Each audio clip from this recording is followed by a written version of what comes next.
त्यांना लहानपणी गोट्या खेळायला आवडायच्या। दादांची अशी परिस्थिती असायची की गोट्या माझ्या ज्या काय तिथं मी हारलोय खेळामध्ये, त्या परत एकदा मी जिंकणारच तरच बारामतीला तिथं जायचं। चांगली जर्सी गाई घ्यायची होती। दोघांनी ठरवलं चला बँगलोरला आपण जाऊ। दोघं गेले बँगलोरला। अजित काकांचा जन्म हा अहिल्यानगर जिल्ह्यामध्ये राहुरी तालुक्यामध्ये प्रवरा देवळाली मधला। सुट्टीच्या वेळेस मामाकडे जायचे।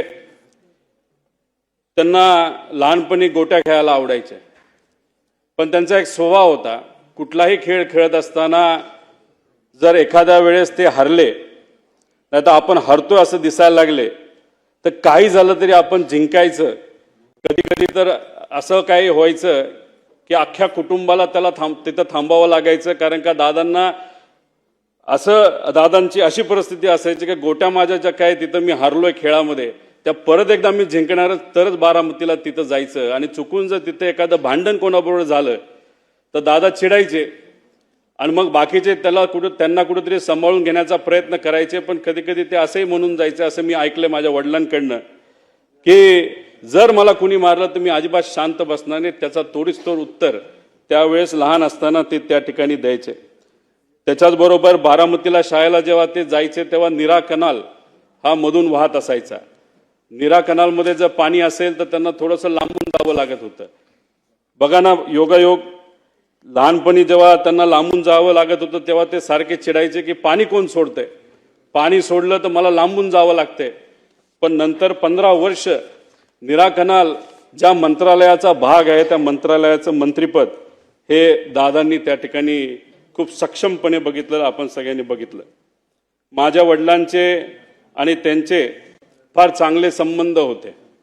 दोघं एकत्र बऱ्याच वेळा तिथं थांबायचे, राहायचे। त्या दोघांना कृषी क्षेत्र खूप आवडायचं। एकदा त्यांना चांगली जर्सी गाई घ्यायची होती। दोघांनी ठरवलं चला बँगलोरला आपण जाऊ। दोघं गेले बँगलोरला। पैसे थोडे घरून घेतले होते। तिथं गेल्यानंतर तिथं गाया सगळ्या तिथं निवडल्या।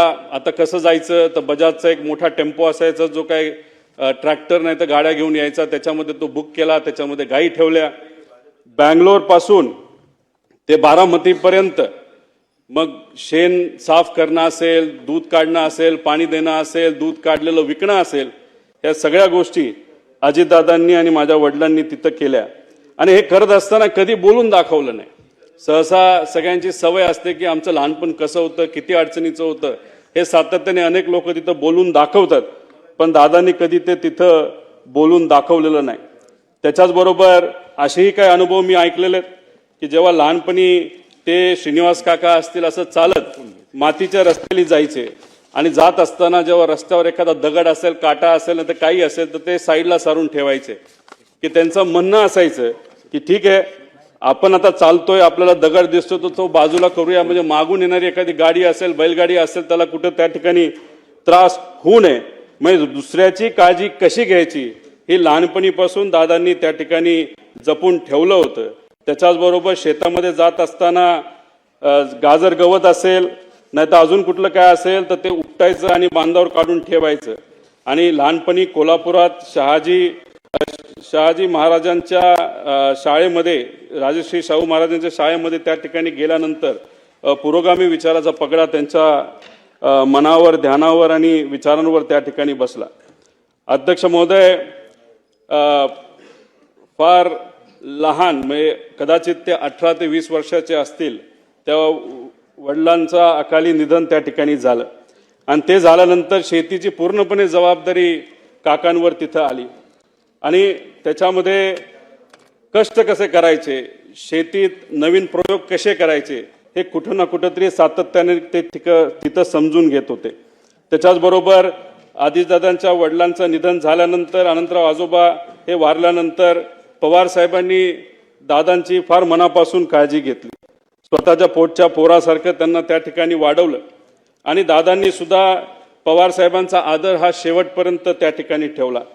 त्याच्याच बरोबर जसे जसे अजितदादा स्वतःला सिद्ध करत गेले, तसे तसे पवार साहेबांनी अधिकची जबाबदारी ही दादांवर त्या ठिकाणी टाकली। शेतीमध्ये बोलत असताना शेतीमध्ये नवीन टेक्नॉलॉजी आपल्याला कशी आणता येईल, यासाठी अजितदादा नेहमी तिथं प्रयत्न करत. एक तर अनुभव असा आहे की त्या काळामध्ये त्यांनी टोमॅटोची शेती केली होती आणि ती शेती केल्यानंतर खूप चांगल्या पद्धतीचं उत्पादन आलं आणि त्यावेळेस 80,000 रुपये एवढे विक्रमी भाव त्यांना तिथं मिळाला होता आणि त्या बाबतीत पवार साहेबांनी आणि आसपासच्या शेतकऱ्यांनी सुद्धा त्यांचं अभिनंदन तिथं त्या ठिकाणी केलं होतं. अध्यक्ष महोदय, ह्या सगळे अनुभव का सांगतोय, कारण का जेवढं बोलू तेवढं तिथं कमी आहे. शेतकऱ्यांबद्दल अजितदादांना नेहमी आदर असायचा. शेतकऱ्याचा जी एक क्वालिटी असते की काही झालं तरी हार नाही मानायची, हीच क्वालिटी ही अजितदादांमध्ये अध्यक्ष महोदय त्या ठिकाणी होती. अध्यक्ष महोदय, राजकारणामध्ये आल्यानंतर त्यांनी खूप मोठ्या प्रमाणात कामं केलेली आपल्या सगळ्यांना तिथं माहिती आहे. पण राजकारणात येत असताना त्यांचं वय किती होतं तर फक्त 23 वर्षाचं होतं. 1982 मध्ये त्यांनी श्री छत्रपती सहकारी साखर कारखान्या निवडणुकीमध्ये तिथं डायरेक्टर झाले. तिथून त्यांची तिथं सुरुवात झाली. त्याच्यानंतर जिल्हा सहकारी बँक, शिक्षण संस्था, दूध संस्था, क्रीडा संस्था, खासदार, आमदार, मंत्री, कॅबिनेट मंत्री, विरोधी पक्ष नेते, अशा पद्धतीने विविध पदं भूषवली. पण त्या पदं भूषवत असताना खूप मनापासून त्या पदासाठी न्याय देण्याचा प्रामाणिकपणे त्यांनी त्या ठिकाणी प्रयत्न केला. कुठेही असं केलं नाही की मला हे पद मिळालं, त्या पदाचा वापर फक्त मला झाला पाहिजे. सकाळपासून संध्याकाळपर्यंत लोकांच्या हितासाठी त्यांनी त्या ठिकाणी काम केलं. प्रशासनावर वचक असणारा नेता गेला. जाती धर्माच्या पलीकडे काम करणारा नेता गेला. सूर्याशी स्पर्धा करणारा नेता गेला. सूर्य उगवण्याआधी कामाला सुरुवात व सूर्य मावळल्यानंतर काम बंद करणारा नेता गेला. अजितदादांच्या जाण्याने महाराष्ट्राच्या राजकारणातील एक लोकनेता गेला. महाराष्ट्राच्या राजकारणातील रुबाब गेला. बेट्या म्हणून आव्हान देणारा ग्रामीण बाज गेला. महाराष्ट्रातील राजकारणाचा रांगडेपणा गेला. राज्याच्या राजकारणातील बेधडकपणा गेला. राज्याच्या राजकारणातील वेग आणि आवाका गेला. महाराष्ट्रातील राजकारणाचा जिवंतपणा गेला. सगळ्यात महत्त्वाचे, राज्याच्या राजकारणातील मिश्किलपणा गेला. अजितदादा पवार नावाचा जादूगार हसवत हसवत संबंध महाराष्ट्राला निशब्द करून गेला.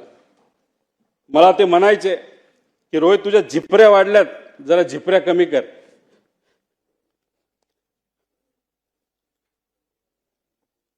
त्या दिवशी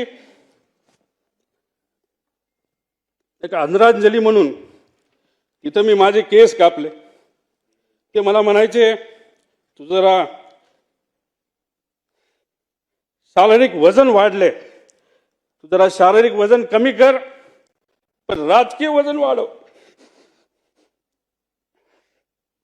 मी नुसतं म्हणायचो हो करतो, पण मी त्यांना शब्द देतो की माझी हेअरस्टाईल मी अशीच ठेवेल, शारीरिक वजन कमी करेल, राजकीय वाढवेल.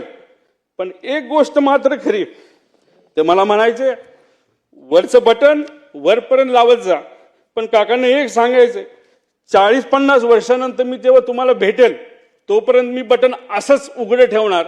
त्यावेळेस मात्र तुम्हाला भेटल्यानंतर हे बटन मी त्या ठिकाणी लावेल, कारण शेवटी हे बटन असं ठेवल्यानंतर तुमची आठवण त्या ठिकाणी मला नक्कीच त्या ठिकाणी येईल. पण एक गोष्ट अजून आहे, 40-50 वर्षांनी जेव्हा अजित काकांची माझी भेट होईल तेव्हा हा माझा लढा जो मी आता त्या ठिकाणी लढत आहे आणि अख्खा महाराष्ट्र त्या ठिकाणी लढत आहे, तेव्हा अजित काकांसमोर ताट मानेले मी तिथं उभा राहील.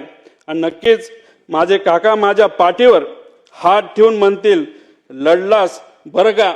आणि या गोष्टी ऐकण्यासाठीच हा जो छोटासा लढा पण महत्वाचा लढा त्या ठिकाणी मी व सर्वांनी तिथं हातात घेतलाय, तो पूर्ण केल्याशिवाय राहणार नाही.